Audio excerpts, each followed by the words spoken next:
Hello everybody, welcome to this video, another in the Student Exemplar series. Today we're looking at the work of Hannah Conway, who completed a mock on the character of Shelia in An Inspector Calls. Now, we've already had a video on the character of Shelia, haven't we? But I thought it would be interesting to see how different students write about the same thing. So the question was, how and why does Shelia change in An Inspector Calls? Let's jump right into the answer. Throughout the play, J.B. Priestley controls and modifies the character of Shelia Burling in an attempt to distribute a subtle allegory to the audience. Initially, the play commences and the audience is spontaneously immersed in the situation regarding the Burling celebrations of Shelia and Gerald Croft's engagement. Prior to the commencing of the play, the stage directions inform the producing and directing individuals that her character is pretty and possesses a generally lively and bubbly personality. As a result of this, it can be interpreted by the audience that she is particularly juvenile in her nature and forms a contrast with the more solemn appearances of the other members of the Burling family. Her immature portrayal is consolidated upon by her execution of speech and outward articulation of her thoughts. For example, she constantly uses mummy as a term of endearment towards her mother, Sybil Burling. This consequently insinuates that, although she's in her mid-20s, Shelia is still clinging on to the vanishing remains of her childhood and seeking parental guidance and an excuse to dismiss any responsibility of her own, although this interpretation is ultimately debunked as the play progresses. In addition to this, Shelia also frequently contributes to the dialogue within the play by using optimistic and arguably giddy vocabulary, such as the phrase jolly well and the euphemistic adjective squiffy to describe the state of her brother Eric. The use of such vocabulary also accentuates and augments her portrayal as an infantile individual. Now, that's a very good paragraph.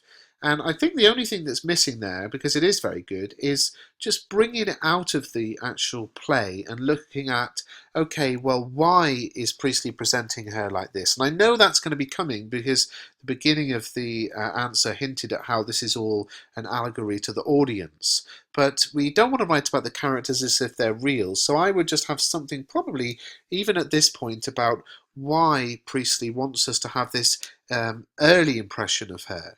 And you could say, for example, that he wants to challenge the audience who perhaps might share the childish antics of this character and challenge them by saying, look at how she changes throughout the play and how she's a different person by the end of the play, and likewise I challenge you as an audience to change your viewpoints on these important issues. So I would just take it outside of the play a little bit and link it to the writer's ideas and themes at that point. Throughout the first act, it's apparent that Shelia is belittled by her remaining members of the Burling family. For instance, although she does appear to maintain a somewhat stable relationship with her mother when she adheres to her mother's personal opinions and systems of belief, the character Sybil Burling is evidently disturbed when Shelia proposes remarks and opinions that stray from her own perception of morality and correctness. This is emphasized through Sybil's retort of, "Shelia, I simply can't understand your attitude." This is particularly significant as it can be interpreted by the audience as suggesting that although she is an adult, the family restrain her and forbid her to develop her own moral perceptions, instead conditioning and indoctrinating her with capitalist ideology and debunking the importance of the lower classes and importance of collective social responsibility. So what we see here is the student here, Hannah, is starting to link to the wider themes here. Where do we get to? Here. Similarly, as the inspector proceeds to interrogate the Burling family, Arthur Burling, Shelia's father, and Gerald Croft, her supposed fiancé, usher her out of the room to refrain from eavesdropping on or partaking in the questioning, and this consolidates upon her portrayal as a juvenile and naive character, as the actions of the two men insist that they are acquainted with such actions in order to censor her knowledge and fabricate and compose her perception of reality. However, this blatantly strengthened and consolidated aspect of Shelia's character is completely shattered by the presence of Inspector Gould, as she is proposed with a fragment of the responsibility of the death of Eva Smith. At first she is introduced to the scenario regarding the suicide. She appears relatively empathetic, but this empathy is merely destroyed by the abrupt inclusion of her questioning of whether Smith was pretty or not. From her personal interrogation, however, it's deducted that by the inspector that Shelia was the ultimate reason for Eva Smith's discharge from mill wards in the winter of 1911, as she had abused her powerful status and reported Smith for being impertinent and rude. In reality, Sheila's perception of Eva was tainted by the exasperated and furious mood that she found herself in, and Smith as merely smiling at her with a magnanimous aura. Following this realization, Shelia immediately accepts her responsibility for contributing to the chain of events that ultimately led to Eva Smith's demise, and it can also be noted that she is the first of the family to blatantly accept responsibility of her actions without any attempt to conceal her involvement in the suicide. As a result of this, it can be interpreted by the audience that the absence of the other family members in Sheila's life and the censorship of her knowledge by the other members could have resulted in her developing her own moral guidance and conscience, thus encouraging her to accept full responsibility for her participation without any hesitation. As she reflects upon and ultimately realizes the immense impact of her subtle actions, it is evident that Shelia strays from the juvenile depiction previously illustrated by the execution of her character at the beginning of Act 1 and becomes a more mature individual. It can also be interpreted by that she appears to be even more mature than the other members of the Burling family, as she immediately accepts responsibility and is also the first, and perhaps only, member of the family to appear empathetic towards the character of Eva. So this is an interesting section of the answer. There's a lot of writing about the plot, but let's start here. So there's this way that Shelia is treated by those around her. Now, when we're analysing a text, we want to analyse the use of language, structure, and form. It's not so good to analyse the plot. When this happens, we think this. And that's what we're starting to get in this section of the answer. There's some retelling of the plot, and there's some, I think here, this section, it was too much just kind of retelling of the plot. You can assume the examiner knows the plot. But also there was the kind of when this happens, it makes us think this. So it's not as strong as the beginning of the answer. It's starting to just kind of analyse the plot. And again, it completely writes about the characters as if they're real. And what we need to be saying is, look, the change that Shelia goes through is to present this about society, or to make the audience think this, or to present this idea and theme in the play, not just writing about the characters as if they're real. Clearly the student, she knows that the play really well, but it needs to go beyond the kind of plot level analysis. And that's what we had at the beginning, beautifully. So it's just dropped in quality a tad there. Throughout the play, it's notable that Shelia persistently insinuates the other members of the Burling family to refrain from attempting to outsmart Inspector Gould, thus augmenting her mature and responsible shifting character. Contrarily, it is evident that the other members of the family dismiss her blatant warning, and instead execute their own personally guided actions. This prominent recurring aspect of the play can be interpreted as J.B. Priestley accentuating the astute minds of the young generation, somewhat endorsing the contemporary view of politics and socialism being disregarded by the older relative members of society, whose values remain unshaken and rooted within the foundations of the moral tradition, conservative and capitalist view of politics and society. This particular interpretation of Shelia and the other members of the Burling family is supported by J.B. Frank's endorsement of the Labour Party, J.B.'s frank endorsement of the Labour Party, and also his involvement in the founding of the Campaign for Nuclear Disarmament, a predominantly left-wing and socialist movement. Alternatively, it can be interpreted that Sheila's cautions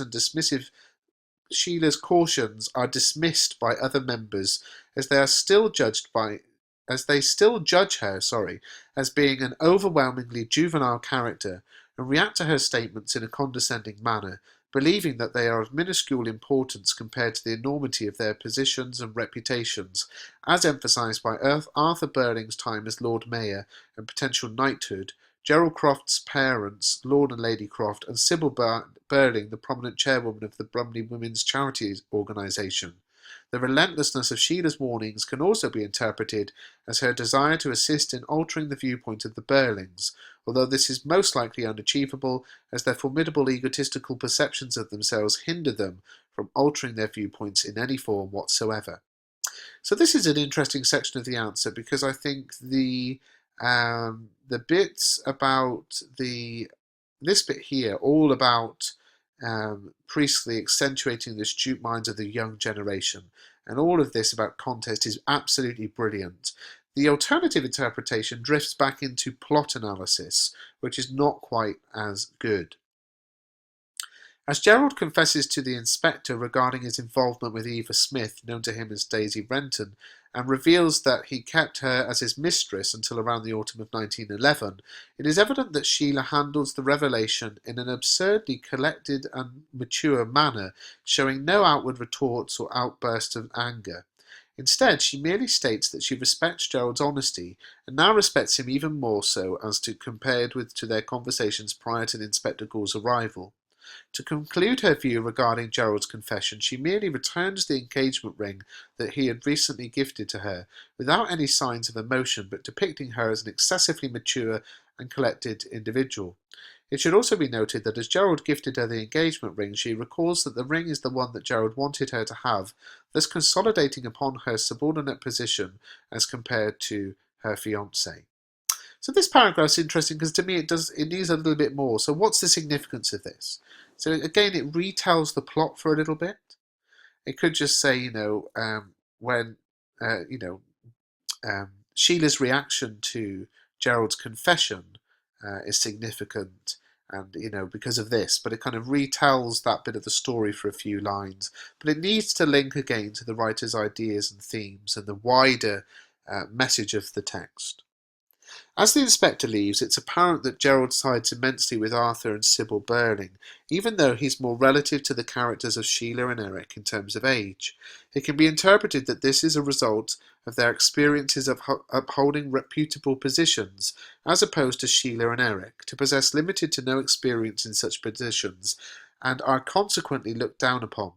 This segregation between the family also accentuates the discrepancy between their viewpoints. The older and seemingly more important Burlings consider their interrogation as nothing but a joke. Reflecting on it is a mocking and ridiculing manner after the inspector takes his leave. This nature is augmented when Gerald proceeds to telephone the infirmary and the local police station regarding the validity of the characters of Eva Smith and Inspector Gould, to which they discovered that they were seemingly non-existent. This emphasises their carefree manner regarding the situation, which contrasts immensely with the pensive, remorseful and brooding appearances of the characters of Shelia and her brother Eric, and this consequently reinforces J.B. Priestley's portrayal of the minds of younger generations as possessing the malleability to enact social change in order to unify all people, regardless of aspects of class, gender, and their ability to comprehend the effectiveness of socialist ideology as compared to older generations and their adamant viewpoint regarding the effectiveness of capitalist ideology. So here's an interesting paragraph because it retells the plot, and it might be that this was a closed book exam for the mock, and Hannah has used the quote she's memorised and is now struggling with quotes here and is just referring to the text, but quotations would really help here. But the last part of the answer, which serves as to sort of sum everything up, really comes alive and links to the wider ideas and themes. So it's a great answer. The beginning is probably the best bit. Occasionally it drifts into retelling the plot and analysing plot events rather than language structure and form, but clearly many strengths, and thanks for sending it in, Hannah.